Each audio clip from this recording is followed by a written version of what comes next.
China. We have 5 very feisty people on stage fighting their corner. I'm going to hand you over to well-known economist Ganeshan Vignarajah to take it from there. A big round of applause, please.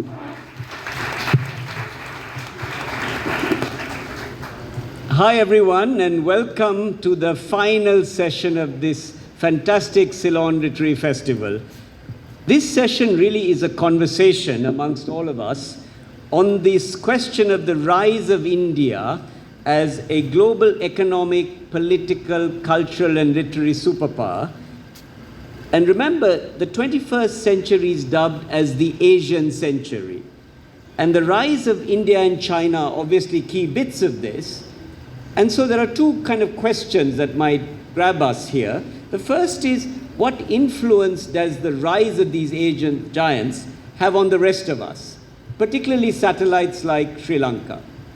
And the second, and more interestingly I think, is what does it mean for literature? What does it mean for food? What does it mean for international relations with these great powers? And we have a fantastic set of people here. There are two absolutely wonderful human beings here. We have Shobha De, who is a social commentator, who has flown in for a couple of days, who's with us here. We have Anita Nair, who is a contemporary detective fiction novelist.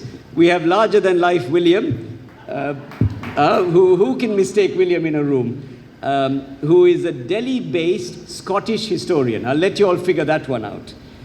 And finally, we have our very own Palitha Kona, who is a top Sri Lankan diplomat, very sophisticated, and ex-ambassador to China. So we have all the ingredients of a good Mississippi masala here. And we're going to have a bit of a chat. It's going to be very reflective, and we're going to have some fun. So let me start with Shobha De. Some say that youth is wasted on the young. And in your book, Insatiable 2023, you make a point about how one can live a full life at 70 plus. Please tell us about this.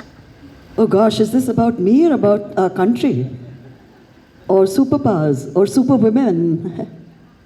At any rate, thank you for that question. I'd just like to give it a context. I am 76, as old as India. And when I turned 60, I wrote a book called Superstar India. The timing was a little off, I have to confess, but essentially what drove me to write that book was my personal story. The story of my life was so inextricably linked with the story of India. I mean, I grew up in a free India, just missed the Midnight's children bus by a few months.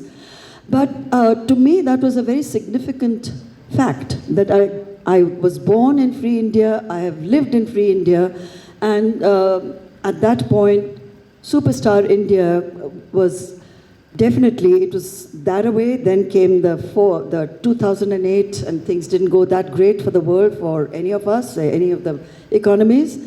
And to mark my 75th, I wrote Insatiable, also linking the India story with myself.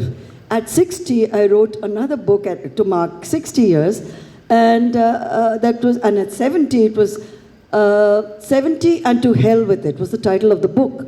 And I did call India unstoppable and incredible. Now, incredible I am not, but unstoppable I definitely am at 76, and I hope that age should never ever cage any of us, because it's not over till it's over. And for me, I know I have a lot more years, I hope, but certainly a lot more spirit that will keep me going exactly the way I feel about India. I feel optimistic about myself. Thank you very much. Now, while